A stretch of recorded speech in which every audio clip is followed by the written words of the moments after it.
이사야서 13장에서부터 23장까지의 내용은 당시에 이스라엘 주변에 있는 여러 이방의 나라들에 대한 하나님의 심판 메시지, 그것을 기록해 주고 있습니다. 이방 나라조차도 하나님께서 흥망성쇠를 주관하고 계시다라는 사실을 분명하게 보여줌으로써 하나님의 백성들이 하나님을 섬길 때 그 하나님이 자기들만의 하나님이 아니라 온 세상을 경영하시고자 하시는 모든 뜻을 이루시는 그런 하나님이심을 분명하게 보여주고자 합니다.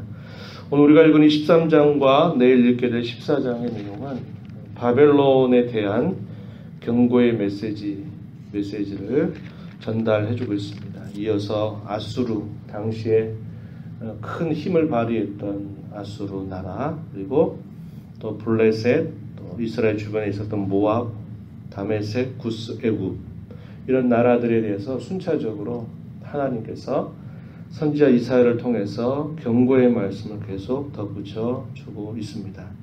오늘 우리가 읽은 13장의 내용은 바벨론에 관한 기록인데요. 이 바벨론이 실제적으로 역사 속에서 큰 힘을 발휘하게 되는 때는 사실상 선지자 이사야가 예언했던 때보다 먼 미래에 있는 이야기입니다. 한 100여 년이 넘는 시간이 지나야 되는 그 이야기입니다. 창세기 11장 가서 보면은 많은 사람들이 신할 평지에 모여 들어가지고 그 신할 평지에다가 높은 탑을 쌓죠. 바벨탑을 쌓아서 우리가 하늘에 이르자라고 하는 말 아래 사람들이 막 모여서 높은 탑을 쌓아갑니다. 그런데 하나님께서 그들의 교만한 마음을 아시고서 하나님 어떻게 하십니까? 언어를 다 흩어버리시죠. 언어를 바꾸시니까 언어를 통하는 사람들 간에 서로 모여서 큰 이동이 일어나면서 세계 전역으로 이렇게 인구가 결국 퍼져가게 되는 사건이 창세기 11장에 있습니다. 이 바벨이라고 하는 말의 의미가 그래서 혼잡이다라는 뜻을 가지고 있는데 역사적으로는 그 뿌리가 대단히 깊어요. 그런데 선지자 이사야가 활동했던 시대에는 아수르 나라가 굉장히 힘을 발휘하고 있었던 때고 바벨론 나라는 굉장히 쇠약했습니다. 그런데 시간이 흘러가면서 바벨론 나라가 힘을 얻게 되면서 당시에 강대했던 아수르 나라를 멸망시키고 그 다음에 바벨론이 세계를 제패하는 큰 제국을 형성합니다. 그래서 이것을 두고 그냥 바벨론이다 부르지 않고 역사적으로는 신바벨론 제국이다 이렇게 말합니다. 그러니까 먼 훗날 100년 이후 정도에 있게 될 그 일들에 관해서 이렇게 예언하고 약 또 한 100여 년 정도 조금 지나갈 즈음에 오늘 예언했던 말씀처럼 메대와 바사라고 하는 나라를 통해서 이 바벨론 나라가 또 멸망을 당하게 됩니다. 그러니까 아주 먼 훗날의 이야기를 내다보면서 하나님께서 자기 백성들에게 이 말씀을 전달해주고 있는 것이죠. 이 바벨론이라고 하는 이 나라가 어떻게 멸망할 것인가에 관한 그런 메시지를 전달해 주는데 본문 2절 가서 보시면 이렇게 말합니다. 너희는 민둥산 위에 기치를 세우고 소리를 높여 그들을 부르며 손을 흔들어 그들을 존귀한 자의 문에 들어가게 하라. 민둥산 위에다가 깃발을 세우고 많은 용맹스러운 군사들을 하나님께서 모으시는 그런 메시지를 전달하고 있습니다. 3절에 보세요. 내가 거룩하게 구별한 자들에게 명령하고 나의 위엄을 기뻐하는 용사들을 불러 나의 노여움을 전하게 하였느니라. 용사들을 불러서 나의 노여움, 하나님의 진노를 그 바벨론에게 전하게 한다. 이렇게 말씀을 합니다. 4절에도 보면 열국 민족이 함께 모여 떠드는 소리라. 만군의 여호와께서 싸움을 위하여 군대를 검열하심이로다. 신바벨론의 제국을 하나님이 역사 속에서 심판하시기 위하여 더 강력한 그런 군사들을 모으실 것을 이렇게 이야기해주고 있는 말씀입니다. 그래서 여호와의 날이라고 하는 표현이 본문 속에서 여러 번 나오는데 6절 보면 너희는 애곡할지어다. 이 너희라는 말은 바벨론을 향해서 하시는 말씀이죠. 여호와의 날이 가까웠다. 전능자에게서 멸망이 임할 것이다. 9절 가서 보면 보라 여호와의 날 곧 잔혹한 분냄과 맹렬히 노하는 날이 이르러 땅을 황폐하게 하며 그 중에서 죄인들을 멸할 것이다. 뒤에 13절 가서도 보면 그러므로 만군의 여호와가 분하여 맹렬히 노하는 날에 하늘을 진동시키며 땅을 흔들어 그 자리에서 떠나게 할 것이다.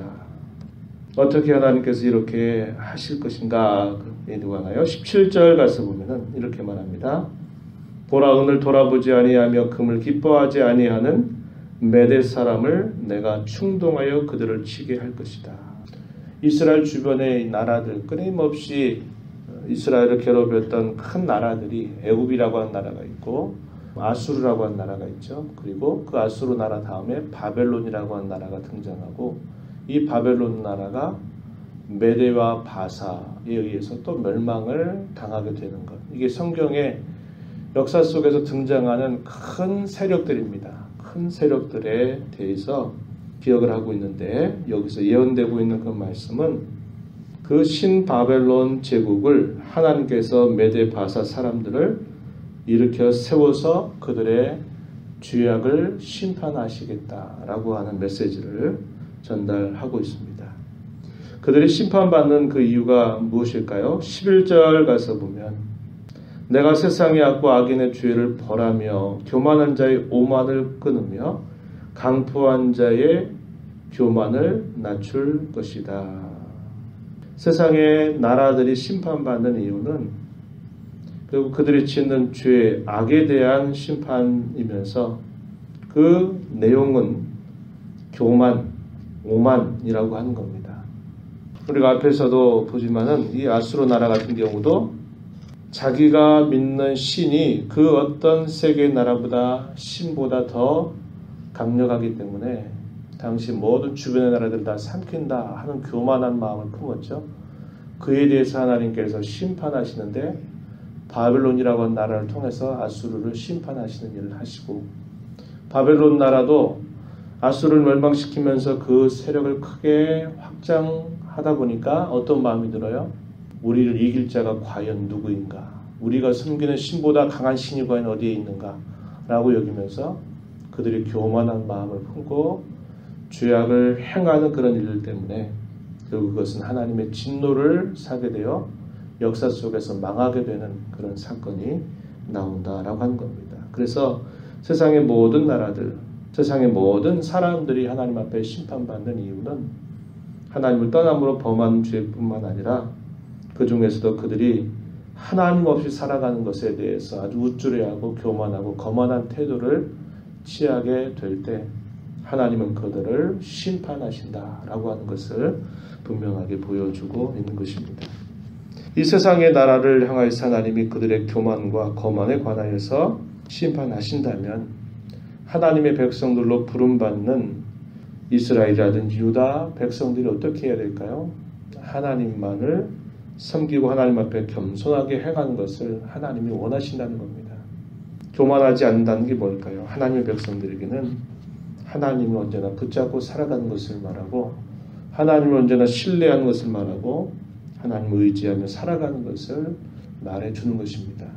그래서 우리가 이 땅에서 구원받은 하나님의 자녀로 살 때는 조심해야 될 것, 늘 하나님을 바라보고 의지하는 삶이고 하나님을 바라보지 않는 것은 결국 우리의 교만과 거만으로 늘 나타나서 하나님이 늘 우리를 낮추시는 일들을 한다고 하는 것을 우리는 잊지 말아야 한다라는 것입니다.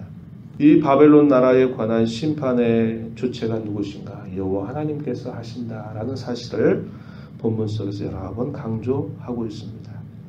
예를 들면 4절, 5절, 6절, 9절, 13절 누가 이 일을 행하시는가? 만군의 여호와께서 이 심판을 주도하고 계신다라는 사실을 아주 강조해주고 있습니다. 그들의 멸망이 어떻게 될 것인가? 19절 가서 보면요. 열국의 영광이요 갈대아 사람이 자랑하는 놀이개가 된 바벨론이 하나님께 멸망당한 소돔과 고모라 같이 될 것이다. 이 바벨론은 역사 속에서 아까도 말씀을 드렸듯이 아주 오래 전부터 하나님을 대적하고자 하는 인간 세상의 교만함을 대표적으로 나타내고 있는 그런 나라입니다. 그리고 요한계시록의 18장 가서 보면 하나님께서 마침내 역사 속에서 모든 세상의 악에 대해서 심판하시는 일들에 관하여서도 큰 음력 바벨론을 멸망시키면서 주께서 마침내 영광스러운 어린 양의 혼인잔치를 베푸실 것, 그것에 관하여 말씀하시면서 이 세상의 모든 역사를 완결하시게 될 것, 그것을 예언해주고 있는 것입니다. 그래서 여기서 말하는 이 바벨론은 역사적으로 실제로 있었던 신바벨론 제국을 말하지만 그러나 의미적으로는 하나님을 대적하는 모든 대적의 세력을 통칭하고 있는 그런 의미로 우리가 받아들일 수 있는 것이고, 이 말씀을 읽는 저와 여러분은 우리가 살고 있는 이 죄악된 세상을 향해서 바벨론으로 생각하면 될 것입니다. 바벨론과 같은 그런 세상, 하나님 없이 자기 힘으로 무엇인가 다 할 수 있다고 생각하고 교만을 떠는 그런 세상을 우리는 이 바벨론처럼 생각하면서 우리는 살아가야 된다 하는 겁니다. 우리의 주어질 미래가 어떻게 된다고 성경이 약속합니까? 모든 죄와 악에 대하여, 모든 교만한 것에 관하여 하나님은 다 심판하시고 그들을 벌하실 것을 말씀하고 있고, 하나님을 바라보고 의지하는 자들을 향해서는 언제나 하나님은 도움이 되시는 분으로 함께하고 계시다라는 사실들을 우리는 늘 살펴볼 수 있는 것입니다. 오늘 저와 여러분이 이 말씀을 보면서 우리가 오늘을 살면서 이 바벨론과 같은 세상 속에서 하나님 없이 사는 세상을 만들고, 그리고 하나님 없어도 된다고 여기는 그러한 사람들의 모습을 본뜨지 말고 우리 주님을 바라보며 의지하며 우리의 모든 미래가 그의 전능하신 하나님의 손길 안에 있다라는 것을 언제나 바라보면서 말씀을 따라 믿음의 걸음, 순종의 걸음을 걸어가는 저와 여러분 모두가 되기를 바랍니다. 하나님 아버지 감사드립니다. 이 새벽 시간에도 저희들을 주께로 인도하셔서 오늘 생명과 호흡을 주신 하나님 앞에 나와 함께 찬송하고 함께 말씀을 읽으며 오늘도 저희들에게 주시는 말씀을 기구이려 하시고 또 기도함으로 하나님의 은혜를 힘입는 귀한 시간 주셔서 감사합니다. 하나님 앞에 언제나 겸손한 마음을 갖고 하나님을 바라보고 의지하는 것을 우리의 삶의 가장 귀한 것으로 여기며 매일매일을 주님 앞에 살아가는 저희들의 삶이 되게 하여 주옵소서. 바벨론과 같은 세상에 많은 사람들과 섞여 살면서도 그들이 추구하는 가치와 꿈, 그들의 목적, 그들의 삶의 방식을 본떠가는 삶이 되지 않도록 저희들을 거룩하게 하시고 구별되게 하시고 믿음의 걸음으로 걸어가는 저희들이 되도록 도와 주시옵소서. 은혜의 보좌 앞에 나와서 간구하는 모든 심령들을 긍휼히 여기시고 기도 가운데 하나님의 음성을 듣고 오늘도 주신 말씀에 순종하며 힘써가는 복된 하루가 되도록 인도하여 주시옵소서. 예수님의 귀하신 이름으로 기도하옵나이다. 아멘.